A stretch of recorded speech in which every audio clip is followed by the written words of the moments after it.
आज हम पढ़ेंगे रोलिंग मोशन। हमने तीन तरह के मोशन को पढ़ा। एक हमारा था रोटेशनल मोशन, एक था हमारा ट्रांसलेशनल मोशन और तीसरी तरह का होता है रोलिंग मोशन। अब जो ट्रांसलेशनल मोशन होता है उसमें हमारी काइनेटिक एनर्जी रहती है हाफ एम वी स्क्वायर, और जो हमारा रोटेशनल मोशन होता है उसमें हमारी काइनेटिक एनर्जी रहती है हाफ आई ओमेगा स्क्वायर, जो हमने दोनों तरह की इससे पहले पढ़ी हुई है।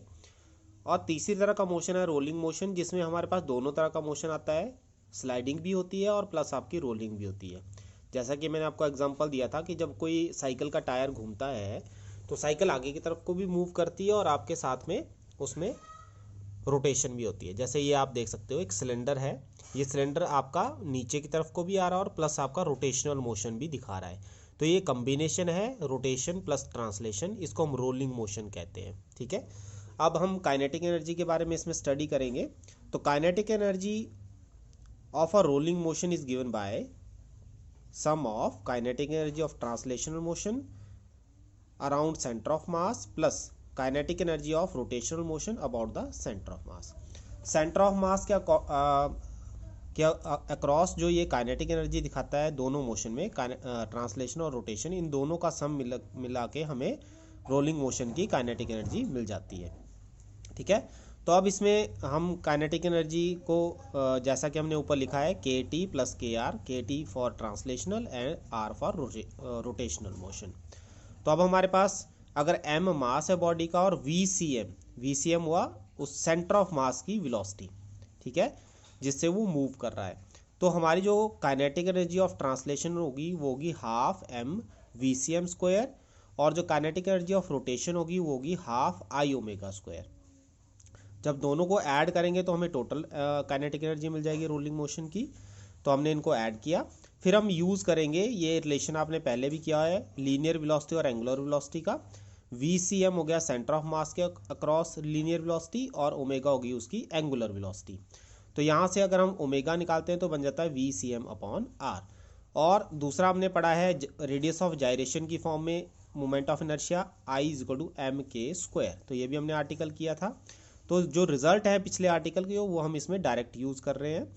तो अब हम क्या करते हैं, पहले तो हम जहाँ पे हमारा जो ओमेगा है उसकी value V C M upon R put कर देंगे और आई की जगह पे आप एम के स्क्वायर पुट कर दोगे।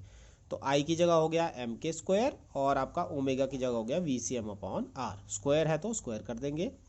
फिर इसमें अगर हम कॉमन देखते हैं तो हमारे पास क्या आ जाता है, half M V C M square common आ जाता है।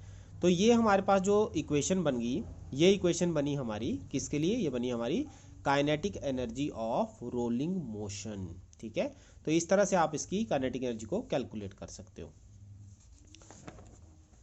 इसके बाद हमारा आता है motion of cylinder rolling without slipping on an incline plane.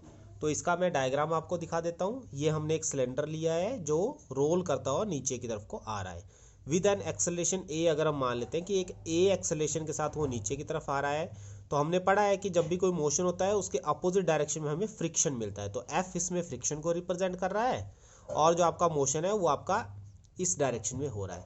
तो हमने क्या किया, इसमें तीन तरह की फोर्सेज को पहले स्टडी किया। अब तीन तरह की फोर्सेज कौन कौन सी है इसमें, वेट, सबसे पहले आप देखो वेट आपका डाउनवर्ड डायरेक्शन में है, ये फर्स्ट फोर्स है।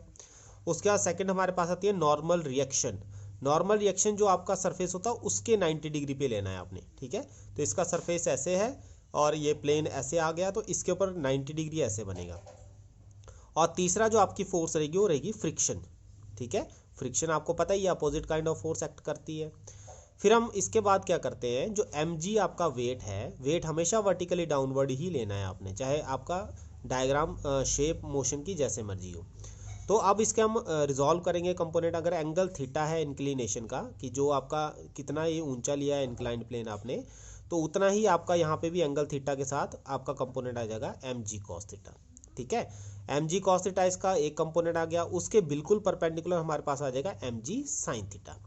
अब अगर मैं डायग्राम को अच्छे से ऑब्जर्व करूं तो r आपका किसके बराबर होना चाहिए, mg cos थीटा के बराबर होना चाहिए। ठीक है, और mg sin थीटा उसे नीचे लाने की कोशिश करेगा और फ्रिक्शन उसको ऊपर ले जाने की कोशिश करेगा, लेकिन एक्चुअल में क्या हो रहा है, एक्चुअल में ऑब्जेक्ट नीचे की तरफ को आ रहा है। तो इसका मतलब ये हुआ कि mg sin थीटा का इम्पैक्ट ज़्यादा है और फ्रिक्शन का इम्पैक्ट कम है।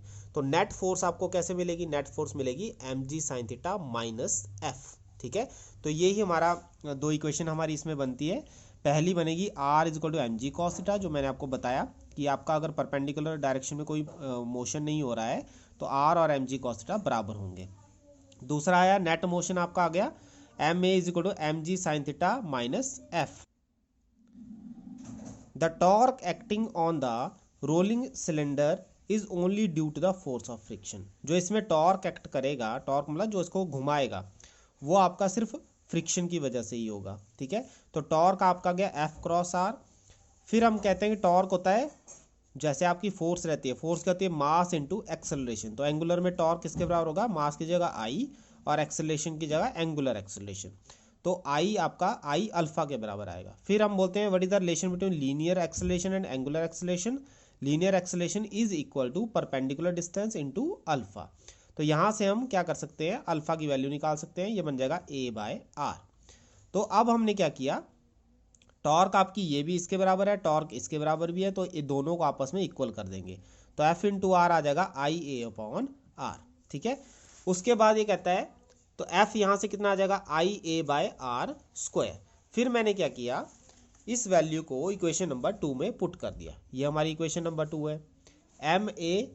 ठीक है, इसको मैंने किसके बराबर ले लिया, M G sine theta minus minus आपके पास एफ है, एफ की वैल्यू आ जाएगी I A by R square. ठीक है, फिर हमने क्या किया, यहाँ से एम ए वाली इक्वेशन, जो ए वाली इक्वेशन है, एक ए और एक ए, इनको इकट्ठा कर दिया और यहाँ से ए कॉमन ले लिया। तो ए कॉमन लेंगे तो ए, ये माइनस वाली इधर जाएगी तो plus I by R square, और राइट साइड में रह गया एम जी साइन थीटा। यहाँ से ए निकाला तो ये जो मल्टीप्लाई में इक्वेशन है इसके साथ, ये इसके डिवाइड में चली जाएगी।